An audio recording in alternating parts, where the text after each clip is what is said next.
Hey tout le monde, ou Mambo Kanaté pour ceux qui me suivaient sur la pub Solange Charlatan et qui viennent de se reconvertir pour la com Solange Charlatan. Bang, je l'ai placé.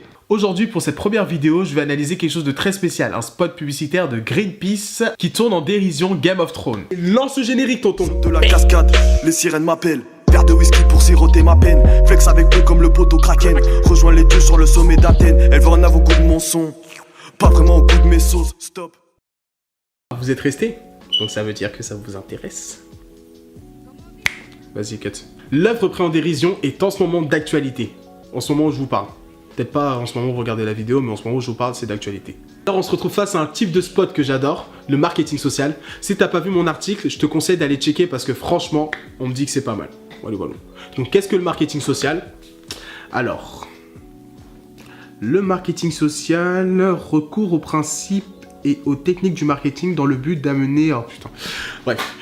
Le marketing social, en fait, c'est adhérer à une idée, donc faire adhérer une personne à une idée. Tout simplement, faire adhérer une personne à une idée. Et pour cela, on utilise un spot, soit une campagne de sensibilisation. Retenez bien ça. En gros, le marketing social, il est utilisé pour sensibiliser un public. Et donc, il est utilisé ici par Greenpeace. Si vous ne connaissez pas Greenpeace, Greenpeace en fait c'est un grand acteur de l'écologie qui défend notamment tout ce qui est sensibilisation sur tout ce qui est réchauffement climatique. Bref, passons à l'analyse du spot. Au niveau du cadre spatio-temporel, on a très peu d'informations. On se retrouve effectivement dans une forêt en pleine période d'hiver.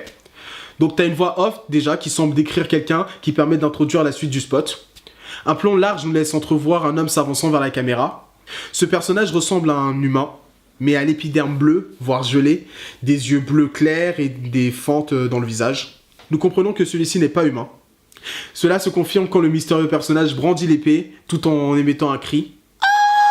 Un truc comme ça. Du coup, la voix off continue à narrer l'histoire, mais un imprévu vient couper le cours au récit. Le personnage qui se trouvait sur une surface gelée tombe mystérieusement à l'eau. En effet, le sol craque sous son poids. Le spot se termine sur les phrases suivantes. Quelques degrés de plus, ça change toute l'histoire. La fonte des glaces n'est qu'une conséquence du dérèglement climatique qui menace notre planète. Donc commençons par le début. Pour cette énième campagne, Greenpeace décide de reprendre Game of Thrones. Donc une série qui fait carton depuis 7 saisons déjà. Ouais, 7 saisons déjà.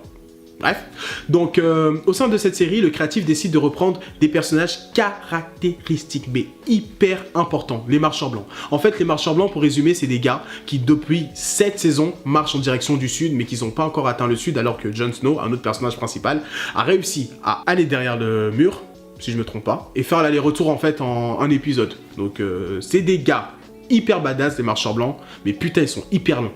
On se retrouve face à une parodie qui est sans doute bien choisie.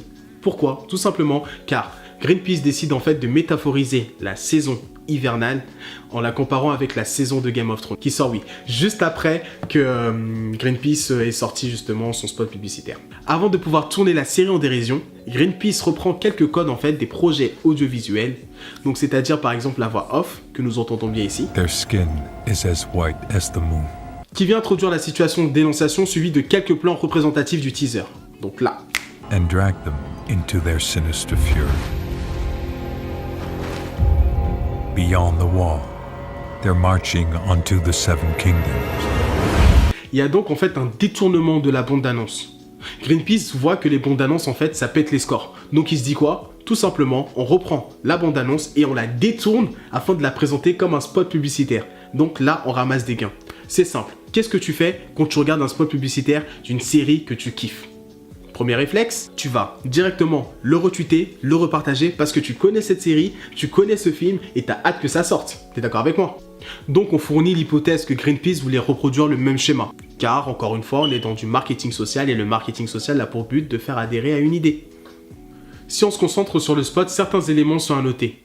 Encore une fois, Greenpeace utilise le phénomène d'identification visuelle. Qu'est-ce que le phénomène d'identification visuelle? Tout simplement, comme je vous le disais tout à l'heure, c'est que Greenpeace reprend les marcheurs blancs et le mettent dans leur spot. Et du coup, qu'est-ce qui se passe? Les personnes qui regardent ça comprennent que ce sont les marcheurs blancs et du coup assimilent le marcheur blanc avec la cause que Greenpeace défend. Les personnages utilisés ici sont porteurs de sens. Le marcheur blanc représente normalement un hiver de désolation, un hiver glacial. Tandis que l'hiver de Greenpeace représente un hiver un hiver de chez nous, un hiver cool, où on prend des boules de neige, on s'amuse, bref. Donc c'est deux types d'hivers différents. Or, Greenpeace assimile ces personnages à sa cause.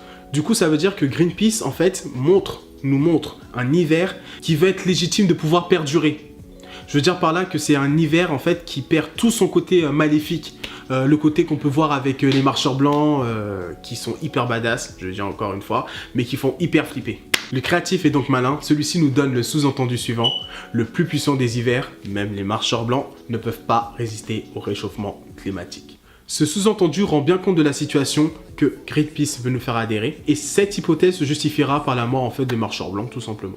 Dans la série, ce personnage, le marcheur blanc, il est présenté comme un être invincible, intouchable, qui ne peut pas mourir à part par un truc de dragon, je ne sais plus quoi. Donc, les gens de Game of Thrones, là, je vous vois venir. Moi, je vous boycotte. Je vous spoil tout de suite. Vous savez quoi? Le nain, c'est celui qui gagne.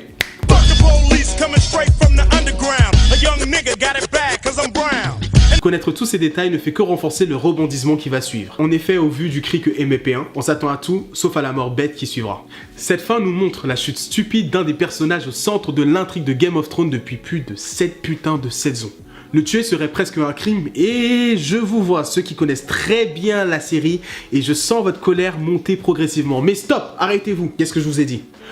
Marketing social, faire adhérer aux personnes une opinion. Et cela en marquant les esprits par n'importe quel moyen. Vous n'acceptez pas la mort badass de votre personnage par un bourreau qui paraît autant insignifiant pour vous. Du coup, vous décidez inconsciemment de lutter contre cette idée. Non! Vous effectuez donc une transposition d'un fait audiovisuel fictif dans le réel.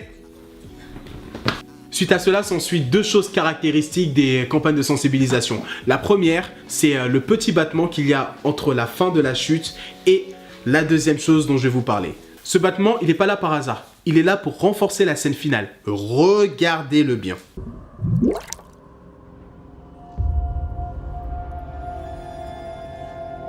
Celui-ci permet d'alourdir la puissance d'une scène qui se terminerait de façon insolite. Et enfin, les phrases de la campagne de sensibilisation qui viennent renforcer tout simplement ce qui s'est passé en 3 minutes. Donc pour conclure, je dirais que cette campagne elle est super bien réussie, car Greenpeace en fait joue des deux côtés de la balance, à la fois des plus sérieux, mais également des plus drôles. Cette campagne, moi je la trouve intéressante car elle s'oppose tout simplement aux autres campagnes que Greenpeace a l'habitude de faire et que je vous conseille d'aller voir. C'est sur ces mots que je vous quitte. J'espère que vous avez apprécié la vidéo, elle est un peu longue, mais bon, c'est une vidéo d'introduction et soyez clément parce que c'est ma première vidéo, tu sais, bref. Donc, partage et commente et envoie-moi des messages et promouvois et donne la force aux charlatans. Bref, t'as arrêté? Quoi, t'as pas arrêté?